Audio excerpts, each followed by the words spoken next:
Hello, അങ്ങനെ Kanyakumari ട്രിപ്പിന്റെ part 2ലേക്ക് സ്വാഗതം. ഞാൻ മുന്നത്തെ വീഡിയോയിൽ പറഞ്ഞ പോലെ ഫുഡിങ്ങിലേക്ക് കടക്കാം. ദേ കണ്ടോ, 2 ഉപ്പകളുടെ അഴിഞ്ഞാട്ടം. ഇവിടെ ഇങ്ങനെ ഒരുപാട് ചെറിയ ചെറിയ ഷോപ്പുകളുണ്ട്. അങ്ങനെ ഷോപ്പുകൾ നോക്കി നടക്കുമ്പോഴാണ് ഈ വണ്ടി ഞാൻ കണ്ടത്. വിവേകാനന്ദ പാറയിലേക്ക് കയറുന്നിടത്ത് ഒരു ഗാന്ധി മെമ്മോറിയൽ ഉണ്ട്. അവിടുന്ന് ഈ സൺസെറ്റ് പോയിന്റിലേക്ക് റൗണ്ട് ട്രിപ്പ് അടിക്കുന്ന വണ്ടികളാണിത്. നമ്മുടെ സ്വന്തം വണ്ടിയിൽ ഈ റോഡിലൂടെ മുഴുവൻ യാത്ര ചെയ്യാൻ സാധിക്കത്തില്ല, ഡീവിയേഷൻ ഉണ്ട്. ഒരു ട്രിപ്പിന് 20 രൂപയാണ്. അതെ, അവിടെ ഒരു അമ്മൻ ടെമ്പിളും ഉണ്ട്. ഇനി നമ്മുടെ മെയിൻ പരിപാടിയിലേക്ക് കടക്കുന്നു.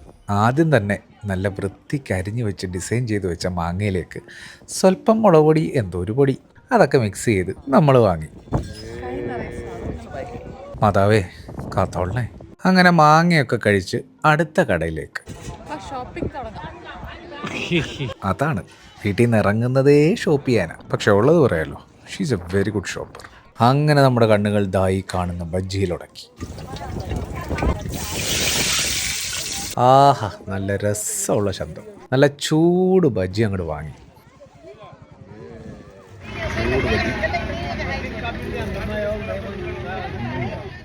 ഉള്ളത് പറയുമല്ലോ, നല്ല ഒന്നാം തരം ബജ്ജി.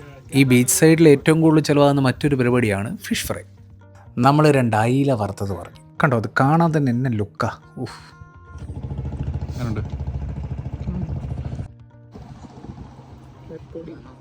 സംഭവം കൊള്ളാം. ഈ പൊടിക്ക് ഒരു പ്രത്യേക ടേസ്റ്റാണ്. മറിച്ചിട്ട വഴിക്ക് നമ്മൾ ഒന്നുകൂടെ വാങ്ങി. ആ പൊടിയെടുത്ത് വെതറിയാലേ സ്വാദ് ഇതുപോലെ വരും മുഖത്ത്.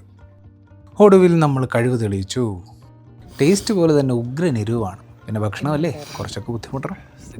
അത് നല്ല ചൂട്, കുറച്ച് ചൂട് കുറഞ്ഞ് കഴിയുമ്പോഴാണ് അതിൻ്റെ ടേസ്റ്റ്. പിന്നെ ആ പൊടി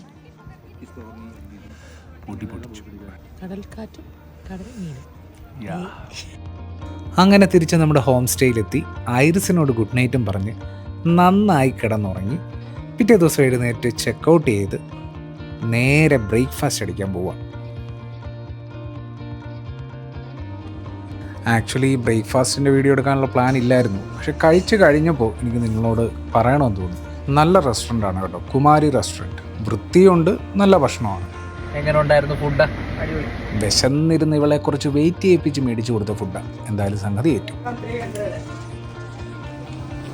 ഒരു വെയിലത്ത് ഞാൻ കൊടപിടിച്ചിവൾ. വിവേകാനന്ദ പാറയിലേക്കുള്ള എൻട്രൻസ് ഇതാണ്. ഇതുവഴി ഇങ്ങനെ നടന്നങ്ങോട്ട് ചെല്ലുമ്പോഴാണ് ഇന്ത്യ മഹാരാജ്യത്തിൻ്റെ തെക്കേ അറ്റത്തേക്ക് നമ്മൾ എത്തുന്നത്. അപ്പോൾ ഇവിടുത്തെ വിശേഷങ്ങൾ അടുത്ത വീഡിയോയിൽ പറയാം. വീഡിയോസൊക്കെ കണ്ട് സപ്പോർട്ട് ചെയ്യുന്നതിൽ ഒരുപാട് നന്ദി.